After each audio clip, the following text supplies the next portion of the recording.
ஆண்டவருடைய நாம் மயப்படுவதாக. பரலோக பிதாவே, இந்த வேத வாசிப்பு நிகழ்ச்சி எங்களுக்கு ஆசிரியத்தாரும் தேவ நாம் மயப்படட்டும்.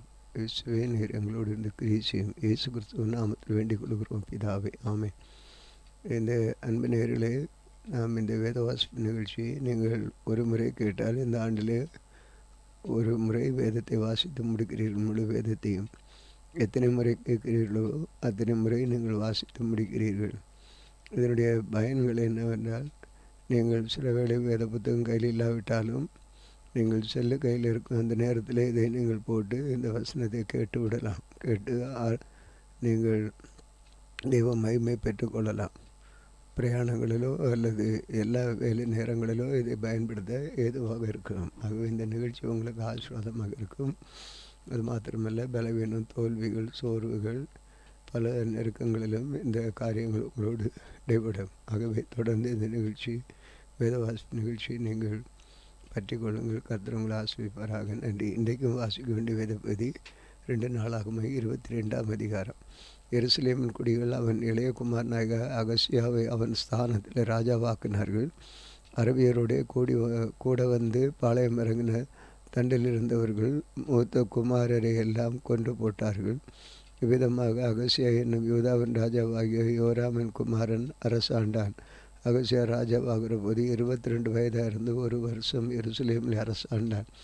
உம்ரியின் குமார்த்தியாக அவன் தாயின் பேர் அத்தாலியால். அவனும் ஆகாப் குடும்பத்தாரின் வழிகளிலே நடந்தான். துன்மார்க்கமாய் நடக்க அவனுடைய தாய் அவனுக்கு ஆலோசனைக்காரியாக இருந்தான்.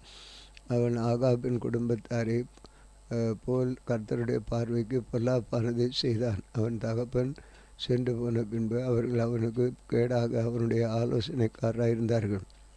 அவருடைய ஆலோசனைக்கு உட்பட்டவனாய் அவன் இஸ்ரவேல் ராஜாவாகிய யோராம் என்னும் ஆகாபின் குமாரோட கீலேயாத்துள்ள ராமத்திற்கு சீரியாவின் ராஜாவாகிய ஆசகேலுக்கு விரோதமாக யுத்தம் பண்ண போனான். அங்கே சீரியா யோராமை காயப்படுத்தினார்கள். அப்பொழுது தான் சீரியாவின் ராஜாவாகிய ஆசகேலுடைய யுத்தம் பண்ணுகையில் தன்னை அவர்கள் ராமாவிலே வெட்டின காயங்களை இஸ்ரேலின் ஆற்றிக்கொள்ள அவன் திரும்பினான். அப்பொழுது ஆகாபின் குமாரனாகிய யோராம் வியாதியாக இருந்தபடியால் யோதாவின் ராஜாவாகிய யோராமின் குமாரனாகிய அகசியா இஸ்ரவேலில் இருக்கிற அவனை பார்க்கிறதுக்கு போனான். அகசியா யோராமிடத்திற்கு வந்து அவனுக்கு தேவனால் உண்டான கேடாக லபித்தது என்னவென்றால், அவன் வந்தபொழுது யோராமுடனே கூட கர்த்தர் ஆகாபின் குமாரரை சங்கரித்து அபிஷேகம் பண்ணிவித்த நிம்சியின் குமாரனாகிய யெகூ நேராக வெளியே போனான். யெகூ ஆகாபின் குடும்பத்தாருக்கு ஆக்கினை நடப்பிக்கும் போது அவன் அகசியாவை சேவிக்கிற யோதா பிரபுக்களையும் அகசியாவுடைய சகோதரரின் குமாரரையும் கண்டுபிடித்து கொண்டு போட்டான். பின்பு அவன் அகசியாவை தேடினான். சமரியாவிலே ஒழித்து கொண்டிருந்த அவனை அவர்கள் பிடித்து யெகோவனிடத்தில் கொண்டு வந்து அவனை கொண்டு போட்டு, இவன் தன் முழு இருதயத்தோடும் கர்த்தரை தேடின யோசபாத்தின் குமாரன் என்று சொல்லி அவனை அடக்கம் பண்ணினார்கள். அப்படியே அரசாளுகிறதற்கு பலன் கொள்ளத்தக்க ஒருவரும் அகசியாவின் குடும்பத்திற்கு இல்லாமற் போயிற்று. அகசியாவின் தாயாகிய அத்தாலியாவின் தன் குமாரன் இறந்து போனதை கண்டபொழுது அவள் எழும்பி யூதா குடும்பத்தில் உள்ள ராஜவம்சமான யாவரையும் சங்காரம் பண்ணினான். ராஜாவின் குமார்த்தியாக யோசேபியாத் கொண்டு போடப்படுவதற்கு ராஜகுமாரர்கள் இருக்கிற அகசியாவின் ஆண் பிள்ளையாகிய யோகாசை களவாய் எடுத்துக்கொண்டு அவளையும் அவன் தாதியின் சயன வீட்டிலே வைத்தாள். அப்படி அத்தாலியால் அவனை கொண்டு போடாதபடிக்கு ராஜாவாகி யோராமின் குமாரத்தையும் ஆசாரியனாகி யோய்தாவின் பெண் ஜாதியுமாகிய யோசபியாத் அவளை ஒழித்து வைத்தாள். அவள் அகசியாவின் சகோதரியாக இருந்தாள். இவர்களோடு அவர் 6 வருஷமாய் கர்த்தருடைய ஆலயத்திலே ஒழித்து வைத்து கொண்டிருந்தார். அத்தாலியால் தேசத்தின் மேல் ராஜ்யபாரம் பண்ணினாள். அதிகாரம் 23. 7ஆம் வருஷத்தில் யோய்தா திடன் கொண்டு 100 பேருக்கு அதிபதிகளாகிய ஏரோகாமின் குமாரன் அகசியா அசரியாவையும், யோகானின் குமாரன் இஸ்மவேலையும், ஓபேதின் குமாரன் அசரியாவையும், அதாயாவின் குமாரன் மசையாவையும், கிக்ரியின் குமாரன் எலிசாபாத்தையும் உடன்படிக்கைக்கு உட்படுத்தினான். அவர்கள் யூதாவிலே சுற்றித் திரிந்து யூதாவின் பட்டணங்கள் எல்லாம் இருக்கிற லேவியரையும் சிலருடைய பிதாக்களின் வம்சத்தையும் கூட்டிக் கொண்டு எருசலேமுக்கு வந்தார்கள். அந்த சபையார் எல்லாரும் தேவனுடைய ஆலயத்தில் ராஜாவுடைய உடன்படிக்கை செய்தார்கள். யோய்தா அவர்களை நோக்கி, இதோ கர்த்தர் தாவீதின் குமாரனை குறித்து சொன்னபடியே ராஜாவின் குமாரன் ராஜாவாக வேண்டும். நீங்கள் செய்ய வேண்டிய காரியம் என்னவென்றால், இவ்வாரத்தில் முறைப்படி வருகிற ஆசாரியர் லேவியருமான உங்களில் 1/3 ஒலிவ வாசல்களையும் 1/3 ராஜாவின் அரண்மனையும் 1/3 ஆஸ்திவார வாசலையும் காக்கவும் ஜனங்கள் எல்லாரும் கர்த்தருடைய ஆலய பிரகாரங்களில் இருக்க வேண்டும். ஆசாரியர் லேவியர் ஊழியம் செய்கிறவர்களும் தவிர ஒருவரும் கர்த்தருடைய ஆலயத்துக்குள் பிரவேசிக்க வேண்டாம். அவர்களை உட்பிரவேசிப்பார்கள். அவர்கள் பரிசுத்தமாக்கப்பட்டவர்கள். ஜனங்கள் எல்லாரும் கர்த்தருடைய காவலை காப்பார்களாக. லேவியர் அவரவர் தங்கள் ஆயுதங்களை தங்கள் கையிலே பிடித்து கொண்டவர்களாக ராஜாவை சுற்றிலும் வரிசையாய் நின்று கொண்டிருக்க வேண்டும். ஆலயத்துக்கு உட்படுத்துகிற எவனும் கொலை செய்யப்பட கடவன். ராஜா உட்பிரவேசிக்கிற போதும் வெளியே புறப்படுகிற போதும் நீங்கள் அனைவரோடு இருங்கள். ஆசாரியனாய் யோய்தா கட்டளையிட்டபடி எல்லாம் லேவியரும் யூதா கோத்திரத்தார் அனைவரும் செய்து அவரது முறைப்படி வருகிறவர்கள் முறை தீர்த்து போகிறவர்களுமாக தம் மனுஷரை கூட்டிக் கொண்டு போனார்கள். வகுப்புகள் பிரிந்து போக ஆசாரியனாய் யோய்தா உத்தரவு கொடுக்கவில்லை. தாவீது ராஜா தேவனுடைய ஆலயத்தில் வைத்திருந்த ஈட்டிகளையும் கேடகங்களையும் பரிசுகளையும் ஆசாரியனாய் யோய்தா 100 பேருக்கு அதிபதியினிடத்தில் கொடுத்து அவர்கள் தங்கள் ஆயுதங்களை கையிலே பிடித்து கொண்டவர்களாய் ஆலயத்தின் இடது பக்கம் மட்டும் பலிபீடத்திற்கு ஆலயத்திற்கு எதிரே ராஜாவை சுற்றிலும் நிற்க ஜனங்களை எல்லாம் நிறுத்தினார். பின்பு ராஜகுமாரனை வெளியே கொண்டு வந்து கிரீடத்தை அவன் மேல் வைத்து சாட்சியின் ஆகமத்தை அவன் கையிலே கொடுத்து அவன் ராஜாவாக்கினார்கள். யோய்தாவும் அவன் குமாரனும் அவனை அபிஷேகம் பண்ணி ராஜா வாழ்க என்றார்கள். ஜனங்கள் ஓடி வந்து ராஜாவை புகழ்கிற சத்தத்தை அத்தாலியால் கேட்ட பொழுது அவள் கர்த்தருடைய ஆலயத்துக்கு ஜனங்களிடத்தில் வந்து ஏதோ நடையிலுள்ள தன்னுடைய தூணண்டிலே ராஜா நிற்கிறது. ராஜாவில் நிற்கிற பிரபுக்களை எக்காலம் ஊதுகிறவர்களையும் சேர்த்து ஜனங்கள் எல்லாரும் சந்தோஷப்பட்டு எக்காலம் ஊதுகிறதையும் கீத வாத்தியங்களையும் பிடித்து கொண்டு பாடகரும் சங்கீதக்காரர்களும் துதிக்கிறதையும் கண்டாள். அப்பொழுது அத்தாலியால் தன் வஸ்திரங்களை கிழித்து கொண்டு துரோகம் துரோகம் என்று கூவினாள். ஆசாரியர் இராணுவ தலைவனாக 100 பேருக்கு அதிபதிகளாக பிழையை அழைத்து அவர்களை நோக்கி இவளை வரிசைக்கு புறம்பே கொண்டு போங்கள், இவளை பின்பற்ற உறவினை பட்டயத்தால் வெட்டி போடுங்கள் என்றான். கர்த்தருடைய ஆலயத்தில் அவளை கொண்டு போடாதீங்கள் என்று ஆசாரியன் சொல்லியிருந்தான். அவர்கள் அவளுக்கு இடம் உண்டாக்குனது போது அவளை ராஜாவின் அரண்மனையில் இருக்கிற குதிரைகளின் வாசலுக்கு பிரவேசிக்க இடம் மட்டும் போனால் அங்கே அவளை கொண்டு போட்டார்கள். அப்பொழுது யோய்தா தங்கள் கர்த்தருடைய ஜனமாக இருக்கும்படி தானும் சகல ஜனங்களும் ராஜாவும் உடன்படிக்கை பண்ணிக்கொள்ளும்படி செய்தார்கள். அப்பொழுது ஜனங்கள் எல்லாரும் பாகாலின் கோவிலுக்கு போய் அதை இடித்து அதன் பலிபீடங்களை அதன் விக்கிரகங்களையும் தகர்த்து பாகாலின் பூஜாசாரியா மாத்தானை பலிபீடங்களுக்கு முன்பாக கொண்டு போட்டார்கள். தாவீது கட்டளையிட்ட பிரகாரம் சந்தோஷப்படும் சங்கீதத்தோடு கர்த்தருடைய சர்வாங்க தகனங்களையும் மோசே நியாயப்பிரமாணத்தை எழுதியிருக்கிறபடியே செலுத்தத்தக்க யோய்தா கர்த்தருடைய ஆலயத்தை விசாரிக்க உத்தியோகங்களை தவிர கர்த்தருடைய ஆலயத்துக்கு என்று பகுத்து வைத்த லேவியரான ஆசாரிகளை கையில் ஒப்புவித்து யாதொரு காரியத்தினாலும் தீட்டப்பட்டவன் கர்த்தருடைய ஆலயத்துக்குள்ளே பிரவேசிக்காதபடி அதன் வாசலுடைய காவலாளரை நிறுத்தினார். 100 பேர் அதிபதிகளையும் பெரியவர்களையும் ஜனத்தை ஆளுகிறவர்களையும் தேசத்து சமஸ்த ஜன கூட்டமாக கூட்டிக் கொண்டு ராஜாவின் கர்த்தருடைய ஆலயத்திலிருந்து இறங்கி பண்ணி உயர்ந்த வாசல் வழியாக ராஜா அரண்மனைக்கு அழைத்து வந்து அரசாளும் சிங்காசனத்தின் ராஜாவை உட்கார பண்ணினார்கள். தேசத்து ஜனங்கள் எல்லாரும் மகிழ்ந்தார்கள். அத்தாலியால் பட்டயத்தால் கொண்ட பின்பு நகரம் அமெரிக்க ஆயிற்று. அதிகாரம் 24. யோவாஸ் ராஜாவாகிற பொழுது 7 வயதாக இருந்து 40 வருஷம் எருசலேமில் அரசாண்டான். பேர் சபா பட்டணத்தான அவன் தாயின் பேர் சிபியா.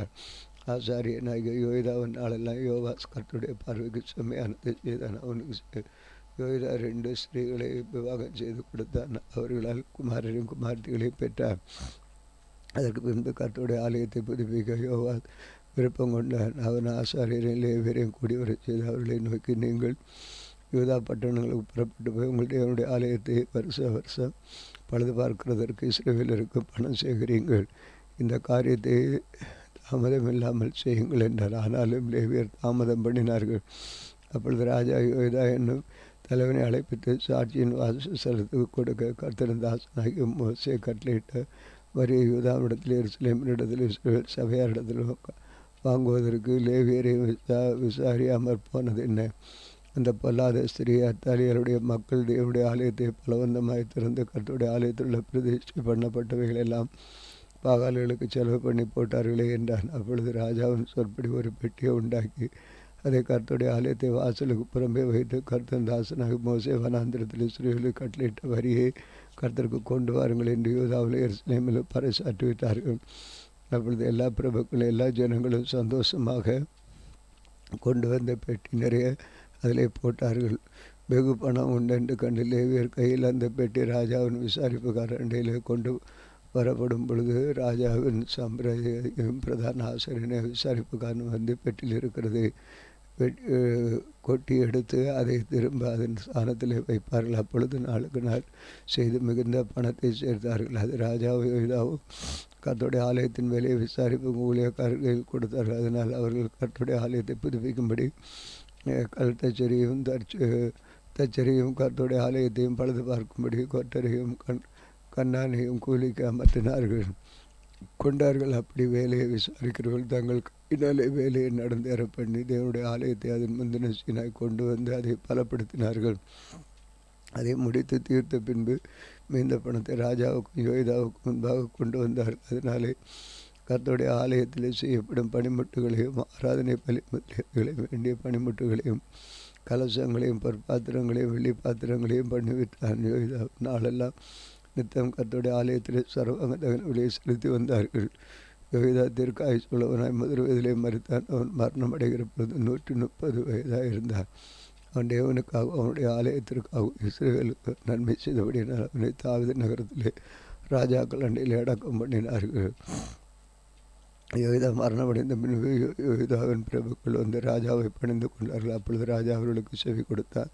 அப்படியே அவர்கள் தங்கள் பிதாக்கள் தேவனாய் கர்த்தருடைய ஆலயத்தை விட்டு தேவபுரங்களை சிலைகளை சேவித்தார்கள். அப்பொழுது அவர்கள் செய்த இதை குற்றத்தை நிமித்த யோதாவின் மேல் இஸ்ரவேலின் மேலும் கடும் கோபம் உண்டது.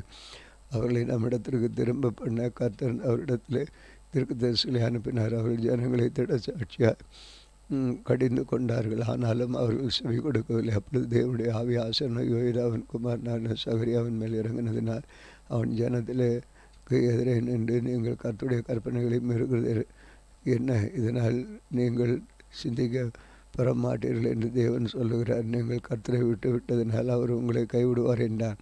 அதனால் அவர்கள் அவனுக்கு விரோதமாக கட்டுப்பாடு பண்ணி கர்த்தருடைய ஆலய பிரகாரத்தில் ராஜாவுடைய கற்பனையின்படி கல்லறிந்து கொண்டார்கள். அப்படி அவனுடைய தகப்பனாகிய யோய்தா தனக்கு செய்தது தையை ராஜாவாகிய யோவாஸ் நினையாமல் அவருடைய குமாரனை கொண்டு போட்டான்.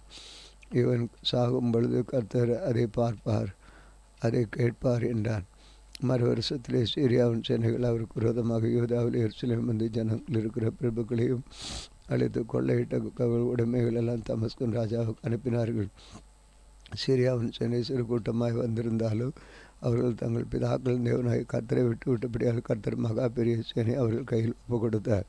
அவர்கள் யோவாசுக்கு தண்டனை செய்தார்கள். அவர்கள் அவனை மகா வேதனைக்குள்ளாக விட்டு போனார்கள். அவர்கள் புறப்பட்டு போன பின்பு அவருடைய ஊழியக்கார ஆசன யோகிதாவுடைய குமாரன் இரத்த பலி நிமித்தம் அவனுக்கு விரோதமாக கட்டுப்பாடு பண்ணி அவன் படுக்கையில் அவனை கொண்டு போட்டார்கள். செத்து போன அவனை தாவீது நகரத்தில் அடக்கம் பண்ணினார். ஆனாலும் ராஜா கல்லில் வைக்கவில்லை. அவனுக்கு விரோதமாக கட்டுப்பாடு பண்ணினவர்கள் அம்மோனிய ஸ்திரீ சீமாத்தின் குமாரன் ஆகிய சாபாத்தும் மோவாப் ஸ்திரியான சிமரித்தின் குமாரனாகிய யோசபாத்துமே. அவன் குமாரரை பற்றியும் அவன் மேல் சுமந்த பெரிய பரத்தை பற்றியும் பாரத்தை பற்றியும் தேவனுடைய ஆலயத்தை அவன் பலப்படுத்தினதை பற்றியும் ராஜாக்களின் புத்தகமான சரித்திரத்தில் எழுதியிருக்கிறது. அவன் குமாரனாகிய அமத்சியா அவன் ஸ்தானத்தில் ராஜாவானான். வாசிக்க வேண்டிய வாசித்தும் ஜெபிக்கும். அன்பின் ஆண்டவரே, இந்த வேளையில் உம்முடைய நாமை கூட நீர் கொடுத்த வேத பகுதிக்காய் ஸ்தோத்திரம். தொடர்ந்து நீர் எங்களோடு வாசம் பண்ணும். உம்முடைய நாமயப்படட்டு இயேசு கிறிஸ்துவ நாமத்தில் வேண்டிக் கொள்கிறோம் பிதாவே, ஆமே. இந்த நாளில் எங்களுக்கு விரோதமாய் கிரீசுகிற சகல அந்த வர வல்ல மீனாவிகளை என்ன சொன்னால் இயேசு கிறிஸ்துவ நாமத்தில் கடிந்து கட்டுகிறோம். ஆமேன், ஆமே.